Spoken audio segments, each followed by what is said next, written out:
国父纪念馆最近培训一批小小的导览员，拢是国中甲国小的学生。即摆寒假，平常日的早起甲下晡，拢有导览的服务。的2套制服，因为它是海军有分冬季跟夏季的2套。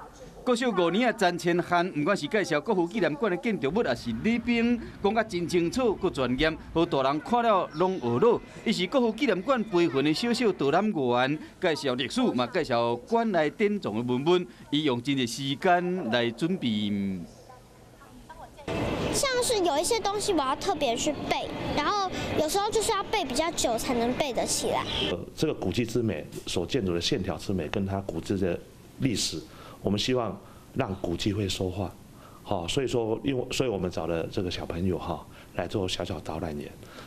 国父纪念馆和台北市政府指定为古迹了后，去年培训20名国中小生作为导览员。想要看这小小导览员安怎活泼的导览，每礼拜六的早起甲寒假的期间平常时，拢会使找到因。